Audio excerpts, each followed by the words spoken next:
Bonjour à tous et merci de nous suivre sur Ecclesia TV. Au sommaire de cette revue d'actualité, la paroisse Saint-François-Xavier d'Ombato dans le diocèse de Yamoussoukro a clôturé le dimanche 9 juillet dernier les célébrations de son jubilé de platine couplé du sacrement de confirmation au cours d'une messe d'action de grâce officiée par l'ordinaire du lieu, son Excellence Monseigneur Joseph Kakou Aka.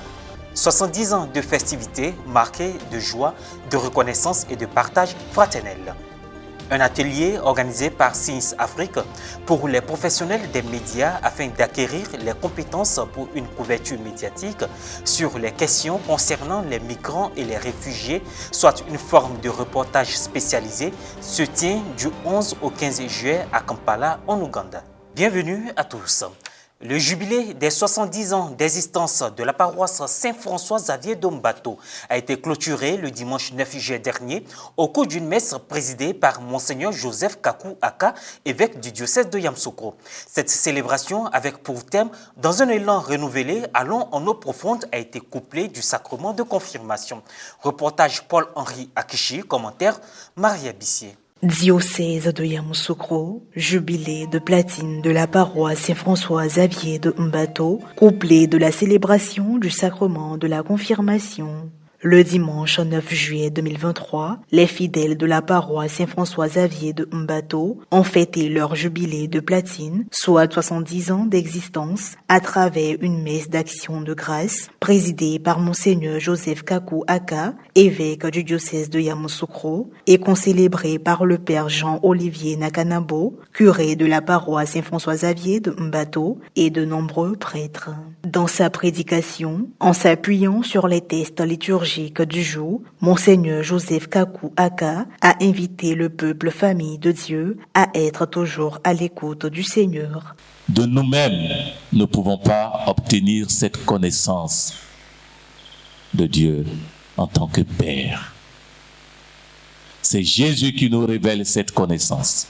Et Jésus nous révèle cette connaissance à travers la parole et la vie de l'évêque, des prêtres, des religieux et religieuses, de tous les consacrés. Il y a 70 ans. Et vous l'avez tellement bien reçu que vous avez donné naissance à d'autres communautés. Avec ce que nous voyons comme fruit, nous pouvons dire que vous avez admis votre incapacité, votre impuissance pour compter sur la bonté de Dieu, sur la bonté de Jésus.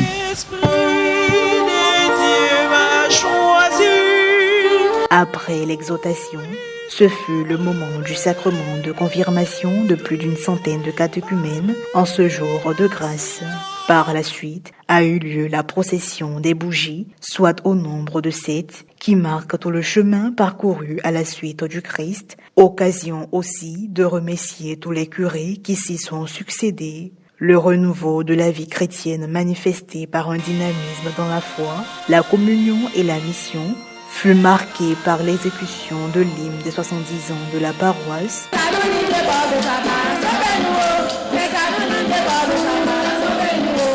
Une offrande spéciale effectuée pour éponger la dette de la rénovation de la paroisse qui s'élève à plus de 16 millions, des apparats de chefs qui ont été offerts par les chefs coutumiers à l'évêque du dit diocèse, suivi de la photo de famille. Dieu est toujours là au rendez-vous, il est autocontrôle. Il a permis 70 ans d'existence et dans les 5 années à venir, nous projetons surtout de faire une nouvelle paroisse sur la ville elle-même qui s'agrandit, pour que Jésus soit davantage connu et aimé, car c'est ça l'objectif de la mission de l'Église, c'est annoncer Jésus-Christ. Ici, j'ai toute ma vie, j'ai toute mon enfance ici et tout cela me remonte aujourd'hui avec l'évocation des noms des premiers missionnaires, à commencer par le père Aliran. La mobilisation a été très parfaite, il y a eu beaucoup de monde. C'est vrai que l'œuvre humaine n'est pas partie, il y a eu quelques imperfections. Nous sommes très heureux de pouvoir réussir cet objectif qui est vraiment la rénovation de notre paroisse. Cette célébration placée sous le thème « Dans un élan renouvelé, allons en eau profonde » s'est tenue en présence de la communauté chrétienne et des personnalités, tous venus rendre grâce à Dieu pour les 70 ans de bienfaits de la paroisse. En rappel, la mission catholique de Mbato a été ouverte par le père Alirand, alors vicaire de la paroisse de Dimbokro, le 20 juillet 1953 à la demande de Monseigneur André Duira, évêque du diocèse de Boaké. Acquérir les compétences nécessaires pour une couverture et un reportage efficace des nouvelles concernant les migrants et les réfugiés, tel est le but de l'atelier de formation qui se déroule du 11 au 15 juillet 2023 à Kampala, en Ouganda. Cette rencontre est ouverte aux professionnels des médias catholiques, clercs, religieux et laïcs qui travaillent dans des institutions médiatiques, ecclésiastiques et civiles. Un reportage de Père Web Bertrand Amouzou, directeur de Ecclesia TV depuis Kampala, en Ouganda, commenté par Mourel Poti. C'est au séminaire national Sainte-Marie de Baba à Kampala en Ouganda que s'est ouvert l'atelier de formation organisé par Signis Afrique ce mardi 11 juillet 2023. Cette rencontre à l'endroit des journalistes catholiques, des professionnels des médias et des membres des sociétés civiles impliqués dans la prise en charge des migrants et des réfugiés a pour thème rapport efficace et efficient sur les migrants et réfugiés. Signis Afrique, en collaboration avec le Dicasté pour la promotion du développement humain intégral et la conférence épiscopale ougandaise, ont pour objectif de faire acquérir aux participants venus des différentes régions de l'Afrique des compétences pour une meilleure couverture ou un meilleur traitement des informations ou des situations concernant les migrants et les réfugiés. Plusieurs allocutions ont été faites lors de cette cérémonie d'ouverture qui se tient en Ouganda, la terre des martyrs. Monseigneur Joseph Franzeli, président de la commission épiscopale des moyens de communication sociale de l'Ouganda, après la prière d'ouverture, a souhaité la bienvenue à tous. Pour lui, le travail des médias étant d'éduquer, cet atelier ne doit pas être sur les réfugiés, mais avec eux et pour eux, en vue de mieux transmettre la bonne information et d'aider au mieux les réfugiés. Il a rappelé ce que le pape François disait en substance, la situation des réfugiés est une honte pour l'humanité, et a terminé en invitant à prendre nos responsabilités, chacun à son niveau. À sa suite, le révérend père Walter Irejirika, président de Signis Afrique, a rappelé l'objectif de cet atelier qui est de former des journalistes pour un traitement efficace des informations sur les migrants et réfugiés qui sont une préoccupation. Le révérend père Paul Samasumo a quant à lui fait la lecture du message de M. Paolo Ruffini, le préfet de Dicasté pour la communication qu'il représente. Selon le texte, le Saint-Père est préoccupé par le sort des réfugiés et salue les efforts de l'Ouganda pour leur intégration. Pour lui, nous avons à percevoir leurs souffrances, à écouter avec le cœur afin de partager les informations qui aident. Il est revenu au chargé d'affaires, le révérend père Christophe Sirota, au nom du nonce apostolique en Ouganda, de saluer cette initiative et de souhaiter un bon atelier à tous, après avoir rappelé l'attention particulière que le souverain pontife accorde à cette catégorie de personnes. Invitée spéciale à cet atelier, la présidente de Signis, Mme Hélène Osman, apprécie cette belle initiative qui lui permet de découvrir la vie de l'association. Elle a également saisi l'opportunité pour présenter l'Association catholique mondiale pour la communication, Signis, en invitant ceux qui n'y sont pas à y adhérer.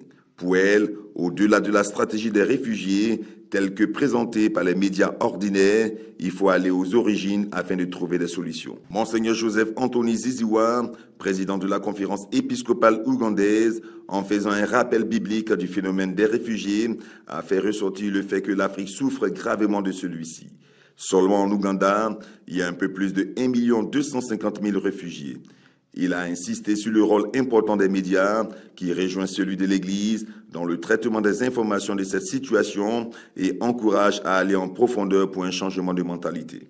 Enfin, Monsieur le ministre Kenneth Ngalo, représentant Madame le Premier ministre, a rappelé l'une des exceptions de l'Ouganda, qui est la promotion de l'égalité de genre, avec une représentation très grande de la gente féminine dans les sphères de décision de l'État. Une cérémonie de remise de distinction de reconnaissance a permis au révérend père Walter Irejirika de témoigner la gratitude de Signis Afrique à certains de ses partenaires, le gouvernement ougandais, le Dicasté pour la promotion du développement humain intégral, la nonciature apostolique, le président de la conférence épiscopale ougandaise, le président de la commission épiscopale des moyens de communication sociale, le secrétaire général de la conférence, la présidente de Signis et le secrétaire général de Signis. Notons qu'à cette cérémonie d'ouverture étaient également présents Monseigneur Emmanuel Badéjo, président du CEPAC. Monseigneur John Baptiste Kota, secrétaire général de la conférence épiscopale ougandaise. Madame Mercedes Delator, représentant du préfet du Dicaster pour la promotion du développement humain intégral.